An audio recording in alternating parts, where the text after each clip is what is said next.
Olá a todos, eu sou Elisa Vaz, repórter do Grupo Liberal. Hoje a gente vai conversar um pouquinho sobre inteligência artificial no âmbito das eleições, da Justiça Eleitoral. E para isso eu vou conversar aqui com o secretário de Tecnologia da Informação do Tribunal Regional Eleitoral do Pará, o TRE Pará, que é o Felipe Brito. Felipe, seja bem-vindo, muito obrigada por topar falar com a gente. Obrigado. Primeiro, me apresentando aqui, respondo hoje pela área de TI do TRE do Pará, e gostaria logo de dizer que inteligência artificial não é algo novo. Quando a gente fala isso, as pessoas logo se assustam, porque a inteligência artificial, ainda na época da Grécia Antiga, esse termo ele foi cunhado quando se pensou ali que a máquina poderia fazer as tarefas que o homem estaria habituado a fazer, substituindo e facilitando o seu dia a dia. Mas a inteligência artificial, como hoje conhecemos, essa que está posta na internet bastante, ela surgiu ainda no ano de 43, ou seja, praticamente 80, 60 anos atrás, né? Mais de 60 anos atrás, justamente porque o modelo matemático que ela se baseia foi proposto naquele início ainda da computação, nos primórdios da computação, e o que aconteceu foi uma grande evolução, uma explosão de algoritmos, de tecnologia, de dados, que tem feito aí as redes sociais, utilizando isso, as campanhas políticas utilizando do outro lado, os celulares usando a inteligência artificial de uma certa forma, e isso realmente tem feito com que o uso mais comum aconteça. Agora, em relação à justiça eleitoral, às eleições, os pleitos que a gente tem, como a inteligência artificial é utilizada nesses casos? Eu penso que no uso político, ela já foi utilizada, e é o grande marco dessa utilização foi o ano de 2016, naquela campanha eleitoral norte-americana, em que um presidente foi vitorioso justamente porque ele contratou uma agência que se utilizou das redes sociais para fazer o perfilamento. Explicando o que é perfilamento, é entender o comportamento daquele usuário, entender que gostos ele tem, e aí a partir desse momento, utilizando esses algoritmos que se fazem, que usam a inteligência artificial, aquela agência ela começou a mostrar para ele notícias que fortaleciam uma eventual decisão, e aí dizem que isso acabou pendendo o lado da balança e fazendo com que aquele presidente, que foi o Donald Trump, na época, fosse eleito. Então, o primeiro uso que se tem notícia ali para a política foi aquele uso em 2016. Já no Brasil, em 2018, houve ali toda uma prevenção para a própria justiça eleitoral de que aquilo não se repetisse. Então, passou-se a discutir o impulsionamento. As legislações de hoje, elas já falam que o impulsionamento ele pode acontecer, mas quando ele acontece, ele não pode ser massificado, ele não pode alcançar milhões e milhões de pessoas, porque isso caracterizaria ali um abuso de poder econômico, mas, ao mesmo tempo, ele precisa ser identificado, porque qualquer ilícito cometido naquele impulsionamento é possível que a Justiça Eleitoral remova de forma imediata aquela propaganda ou aquele ilícito que está acontecendo. Então, nesse momento, já foi utilizada a inteligência artificial de uma certa forma. Creio que a grande preocupação para esse ciclo que vai se iniciar é o deepfake. Quem já ouviu falar nesse termo sabe que o deepfake é pegar um conteúdo que está ali na internet, por exemplo, um político, ele fala bastante na internet, ele está se manifestando o tempo inteiro, ele faz live, ele conversa, é pegar um vídeo daquele político e com as inteligências artificiais que estão disponíveis hoje para qualquer pessoa, ela consegue entender o timbre de voz daquela pessoa e é possível imputar um texto que não é o texto que ela está falando. Então, aquilo faz com que haja uma farsa verossímil, muito próxima da verdade. Então, eu vou conseguir hoje, sem nenhum custo muito alto, porque isso está disponível na internet, tem várias plataformas que oferecem esse serviço, fazer literalmente uma dublagem de uma pessoa com um outro texto que não é uma fala dela, que não é um contexto que ela se pronunciaria, e divulgar aquilo como se fosse uma verdade. Então, o grande risco para essas eleições já não é nem tanto impulsionamento, porque eu acho que a justiça eleitoral ela se estruturou bem nos últimos pleitos para isso. Ela já consegue combater impulsionamento, ela consegue combater ali essas fake news, mas o deepfake vai ser o grande desafio desse pleito. Eu já ia te perguntar como que o TRE e a Justiça Eleitoral como um todo têm trabalhado para prevenir e até coibir essa disseminação da deepfake, né? Existe já um planejamento de vocês em relação às eleições do ano que vem? O ministro Alexandre de Moraes recentemente se pronunciou justamente para que haja uma certa normatização para a utilização desse deepfake. Mas ainda na resolução de 2021, que foi a última resolução editada para a propaganda, já existia uma espécie de caminho para identificar o deepfake, que é essa inverdade, né? Imputar uma inverdade, de certa forma, num impulsionamento, numa propaganda ou no meio da internet. Então, pegar, por exemplo, um candidato que falou alguma coisa numa live, trocar essa fala dele e jogar isso nas redes sociais, impulsionando esse conteúdo, isso já tem tipificação, já tem como ser identificado e tem como ser removido. Então, essa estrutura de remoção, ela já existe. O que o ministro quer avançar é tentar coibir que essas plataformas que são abundantes e muito disponíveis hoje sejam utilizadas para fazer esse deepfake, para produzir esses vídeos que são verossímeis, essas falas que são muito próximas da verdade, e que isso chegue ali a desbalancear, né, o equilíbrio político para a decisão do eleitor. E qual a importância da gente sempre ter também uma transparência durante os pleitos eleitorais, principalmente com o uso agora desses algoritmos, dessas ferramentas mais tecnológicas? A vantagem da tecnologia é que ela sempre tem um momento de desconhecimento, né? Então ela causa um certo temor, um pavor a todo o ciclo de tecnologia que nós estamos enfrentando, e esses ciclos acontecem cada vez em intervalos mais curtos. Sempre há um temor. Mas logo em seguida, a população, como ela vira um comum, um commodity, a população entende o que é aquilo e ela começa mesmo a se defender. Então, por exemplo, no caso de um deepfake, é importante que os eleitores eles tentem verificar a movimentação da boca do candidato, porque sempre não é muito perfeito, né? Tem ali uma determinada falha no movimento do rosto, dos olhos. Às vezes os olhos não estão no mesmo plano, estão um pouco desfigurados. Então, se ela prestar mais atenção, ela vai conseguir ver que aquilo de fato não é algo real. Outra coisa também é o conteúdo da mensagem, porque muitas vezes quem promove um deepfake, ele quer arrasar, ele quer fazer algo muito forte. Então ele não faz algo tão verossímil, ele faz algo até às vezes um pouco caricato. Ele pega algo que se imputa para um determinado político e ele transforma aquilo numa notícia bombástica, algo muito forte. Então, quando for algo muito explosivo, muito expressivo, e a pessoa conhece aquele candidato, sabe que ele não fala daquela forma, sabe que ele não tem aquele tipo de posicionamento, é bom duvidar. É bom duvidar e criar esse senso. Então, o que a gente recomenda para os eleitores é que sempre façam essa checagem, sempre procurem fontes oficiais, evitem crer naquilo que é divulgado no WhatsApp, que de repente não está no site grande, como o G1, ou no jornal de grande circulação, como o Jornal Liberal. Se esse tipo de notícia não está veiculado na grande mídia, muito provavelmente é uma farsa, é uma fraude, é um deepfake, e o eleitor não deve acreditar naquilo. E o tribunal, com certeza, junto com toda a justiça eleitoral, deve ficar atento, né, ano que vem, a esses conteúdos. Eu lembro que na eleição do ano passado, toda vez que um conteúdo político era compartilhado, tinha uma mensagem lá embaixo se ele fosse falso, né? Esse post pode conter informações falsas. Então, também tem esse trabalho, né, de vigilância do TSE. Tem um trabalho de vigilância do TSE. O TSE, na eleição passada, na eleição retrasada, ele já fez parceria com diversas agências de checagem. Inclusive, ele, no próprio site da Justiça Eleitoral, ele fez referência àqueles conteúdos que eram verificados pelas agências de checagem. Ele também fez parceria, e vai repetir esse ano, com as grandes redes sociais, para que, identificando o ilícito desse, a rede social remova na velocidade mais rápida possível, para evitar que cause um estrago.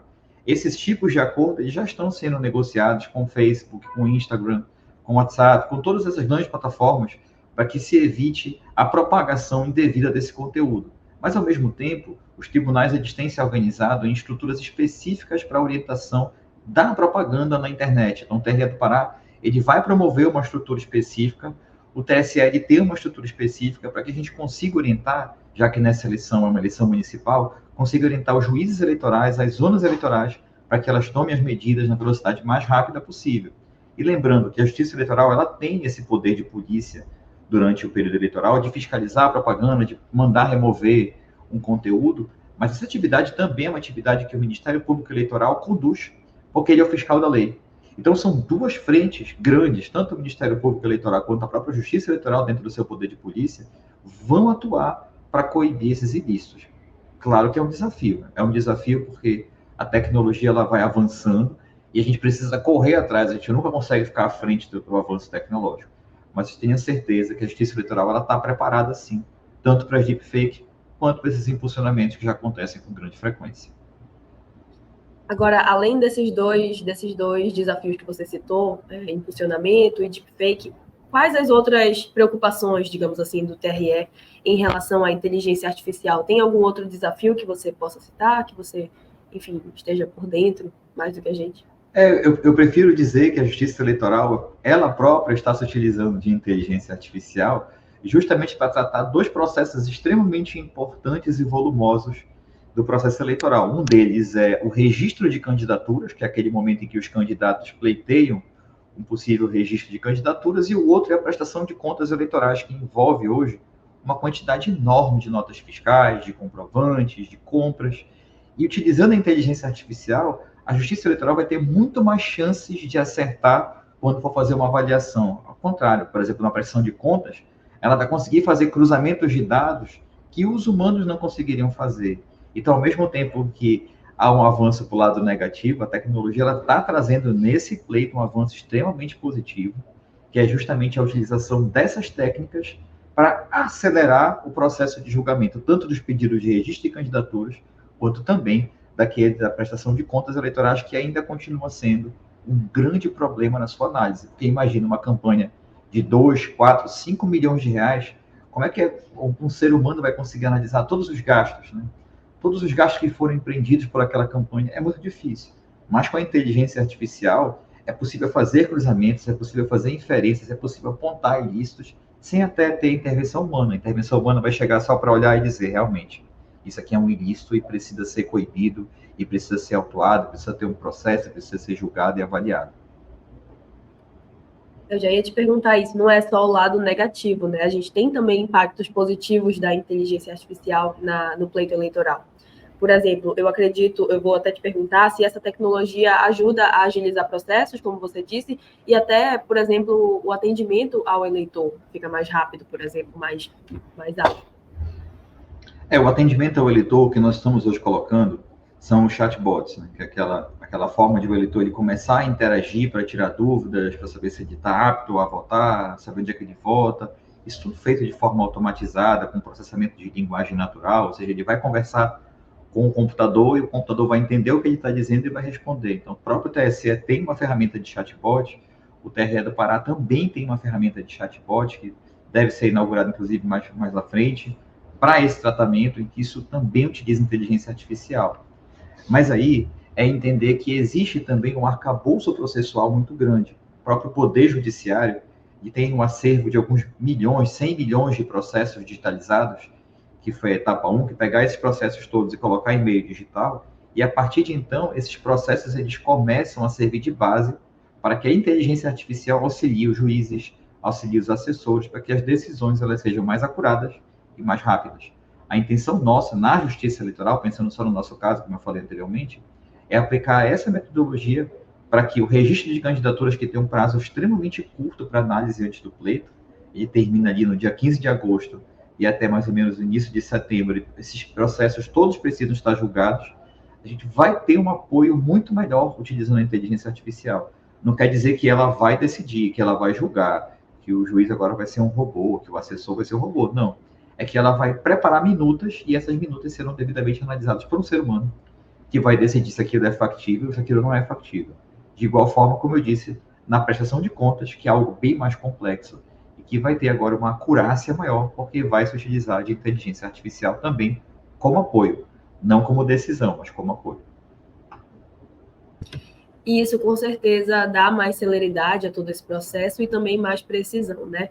E a gente torce para que não tenham muitos problemas envolvendo inteligência artificial nesse próximo pleito. E eu te agradeço muito, Felipe, pela participação, pelas informações, por esclarecer aqui essa questão para a gente. Muito obrigada pela participação. Obrigado, Elisa. Obrigado a todos que nos assistiram aqui.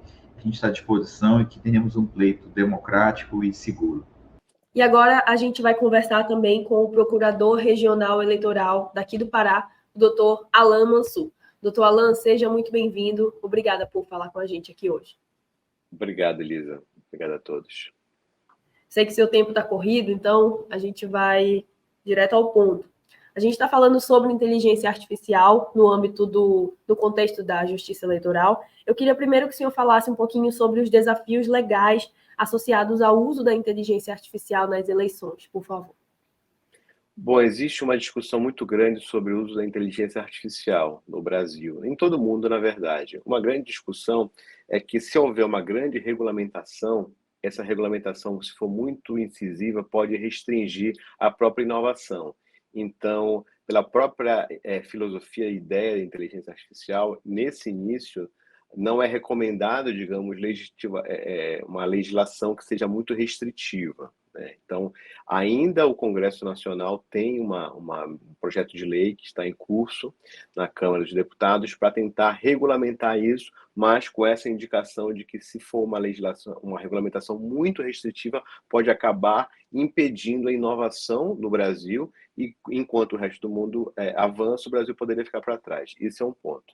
Outra questão em relação às eleições é que, de fato, é algo sensível. Nas últimas eleições já foi sentido de alguma forma, né? Já existem algumas indicações de regulamentação, de prática de uso de inteligência artificial de uma forma negativa, né? Então, de fato, o próprio Tribunal Superior Eleitoral, o TSE, e alguns agentes políticos já vêm nessa discussão sobre a necessidade de se regulamentar o uso da inteligência artificial nas eleições, uma regulamentação específica para as eleições. Esse debate está sendo feito na Câmara dos Deputados, e provavelmente há uma indicação legislativa, inclusive de matérias, enfim, de discussões públicas, de que isso venha a ser regulamentado no primeiro semestre desse ano de 2024, em relação às eleições, porque há uma necessidade específica do Brasil de regulamentar para as eleições, porque há uma percepção de que isso pode ser feito, inclusive, para prejudicar a própria ordem democrática, enfim, trazer inverdades que acabam sendo difíceis depois de se comprovar, e por isso que é necessária essa regulamentação. O TSE deve fazer uma regulamentação caso a Câmara dos Deputados, o Congresso Nacional, né, não faça essa regulamentação. Por isso que é importante que a Câmara dos Deputados faça essa regulamentação, para que evite esses abusos do uso da inteligência artificial, criando estados mentais, criando notícias falsas, criando montagens, né, que muitas vezes são muito parecidas com a realidade, e isso pode acabar prejudicando o eleitor. Já teve eleições recentes de que foi colocado candidatos, enfim, supostamente candidatos, quando não eram em verdade, né, como se fossem em corpos de outras pessoas, e esse vídeo, entre aspas, teria sido divulgado, né? Foi divulgado, causou uma dúvida, e muitas vezes, se isso for feito próximo da eleição, acaba alcançando aquela finalidade de impactar o eleitor, impactar o público e fazer com que o público não vote determinada pessoa, né? Prejudica montagens, vídeos, enfim. Então, por isso que é importante que essa inteligência artificial haja uma certa regulamentação para as eleições, para evitar que esses abusos ocorram, e quando o eleitor acaba sendo um público-alvo muito...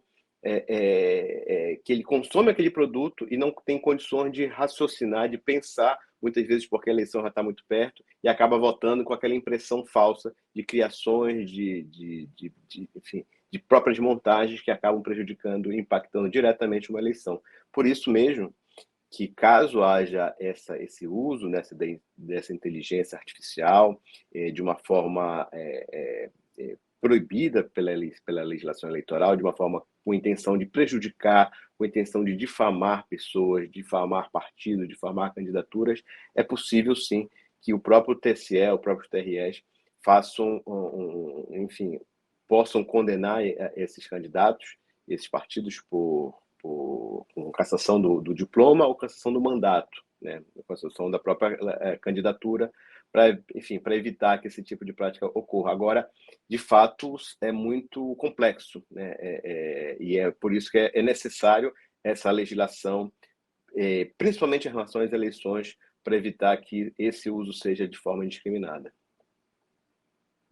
É o chamado também deepfake, né? Que existe esse novo risco agora com a inteligência artificial.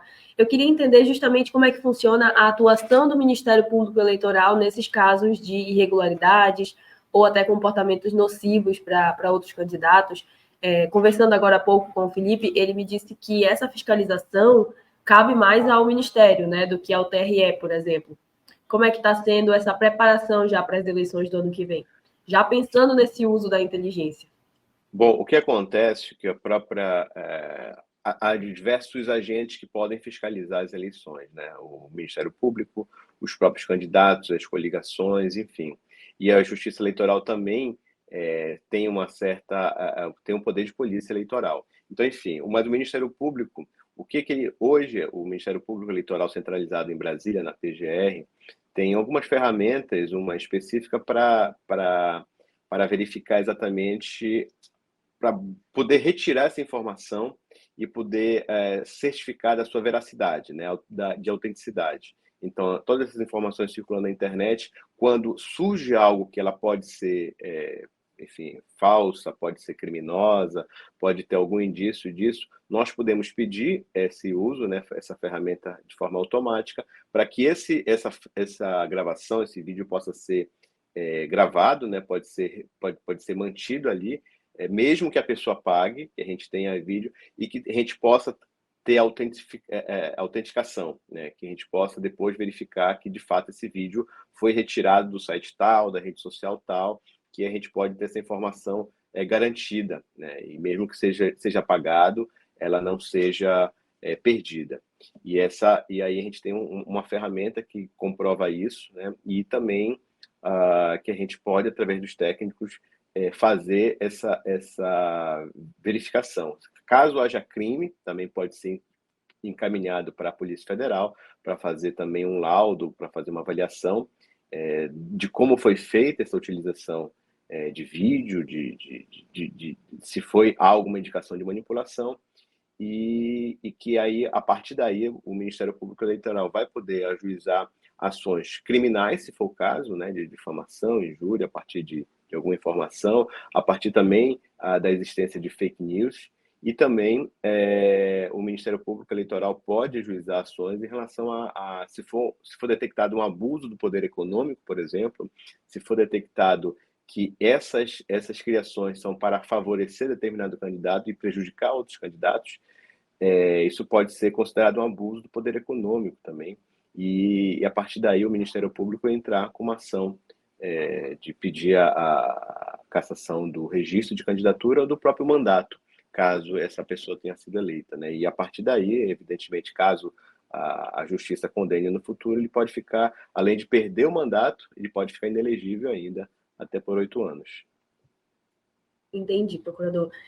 Além disso, com esse uso mais frequente de algoritmos, inteligência artificial, qual a importância da transparência para garantir, de fato, que que a segurança seja garantida nesse processo eleitoral? Desculpa. Bom, assim, em regra, as propagandas, enfim, todo o material de qualquer partido tem que ser com a indicação de quem produziu, né? Todo material de propaganda tem que estar, tanto impresso quanto em vídeo, tem que estar uma indicação de quem produziu. Primeiro, porque para saber a origem. Segundo, para saber como foi pago esse material, que esse material tem que estar na prestação de contas da campanha. Enfim, por isso que todo material é importante, é obrigatório pela Justiça Eleitoral, quando produzido pelo candidato, que tenha essa indicação de origem, né? Para saber quanto custou, qual foi a quantidade, se está de acordo com a prestação de contas, e também para mostrar a responsabilidade de quem fez.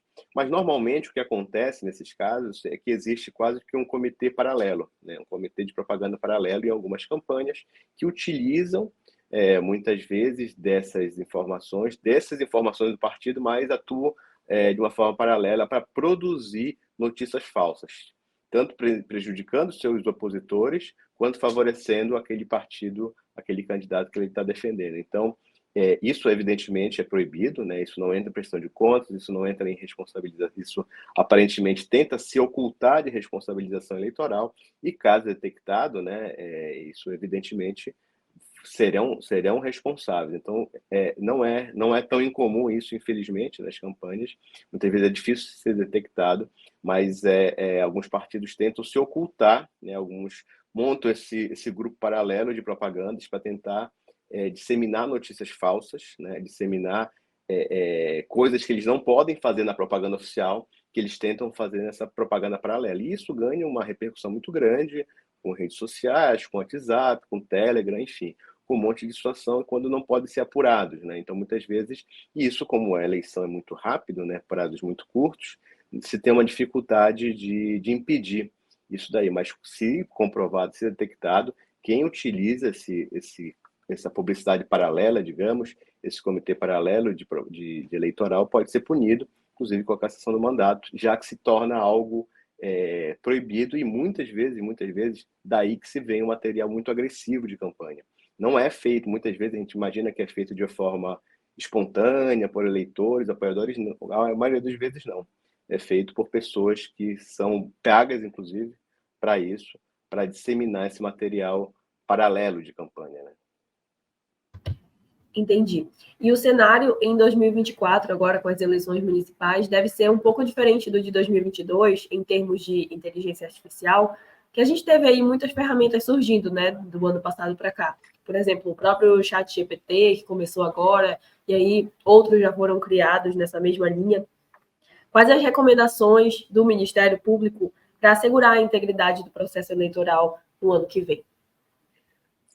Eu acredito que a diferença é que cada vez está muito mais acessível a todos, né? Então, em 20 era uma situação, em 22, hoje, a partir do ano que vem, né, já 2024, nós temos já essa percepção de que isso está muito mais acessível a todos, inclusive nos celulares, baixar aplicativo é fácil, é viável uma pessoa com pouco conhecimento de informática já produzir um vídeo com inteligência artificial, com deepfake, com, enfim, isso fica e com a melhoria da qualidade, fica muito mais difícil do eleitor identificar essa, tanto mudando a voz, quanto com movimentos, enfim, fica muito mais difícil do eleitor identificar que isso se trata de uma mentira, de uma falsidade.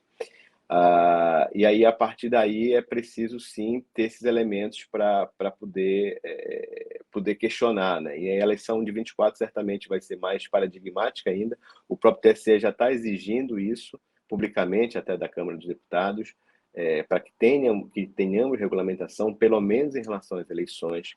O próprio Conselho Nacional do Ministério Público já tem uma minuta de resolução em relação à atividade de inteligência artificial dentro do Ministério Público, e então é bem possível que em 2024 também já se tenha uma regulamentação de uso de inteligência artificial dentro do Ministério Público do brasileiro.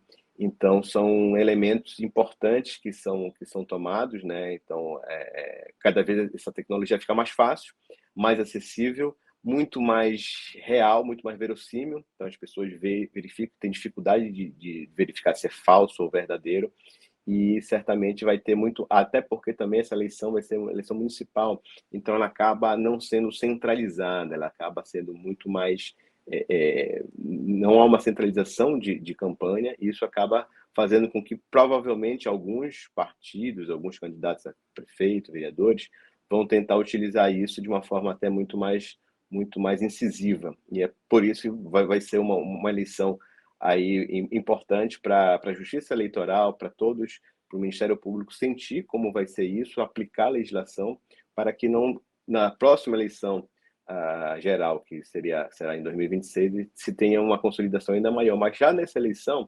certamente vai haver uso disso, certamente, e é importante que o Ministério Público, os eleitores em geral, estejam atentos para isso também, os partidos, para que a gente possa impedir isso já na origem, para que isso não seja uma prática comum, porque isso afeta a vontade, isso afeta, enfim, o sistema eleitoral como um todo, isso traz prejuízos nas imagens de pessoas, né? Isso, muitas vezes esses vídeos, esses áudios contêm injúria, calúnia, difamação, enfim. E o sistema eleitoral é muito rápido. Então, uma falsidade praticada na véspera da eleição, por exemplo, tem grande possibilidade de colar, né? De colar e de prejudicar um candidato. E também que o eleitor, né, possa ter essa leitura para buscar em candidatos que não pratiquem isso, candidatos que realmente velem enfim, pelo sistema eleitoral correto, né? O que a gente espera sendo o debate também, sem uso de inteligência artificial, mas também sem o uso da máquina pública, sem o uso do poder econômico de uma forma desproporcional. Enfim, a gente espera que o eleitorado também, que cada vez se interessa mais pelo assunto, cada vez se informa mais, que esse eleitorado possa também ser ativo e possa questionar a cada um desses atos abusivos que alguns candidatos e alguns partidos possam provocar. Exatamente, doutor. A participação social é muito importante, né, nesse caso, e a gente espera também que a Justiça Eleitoral consiga coibir e minimizar essas práticas nocivas para a democracia. Muito obrigada pela sua participação, agradeço pelo seu tempo, por participar aqui com a gente. Obrigado, Elisa. Obrigado a todos. Obrigada também a toda a nossa audiência aqui do portal oliberal.com por terem acompanhado até aqui. Até mais, até a próxima, doutor. Tchau, obrigado.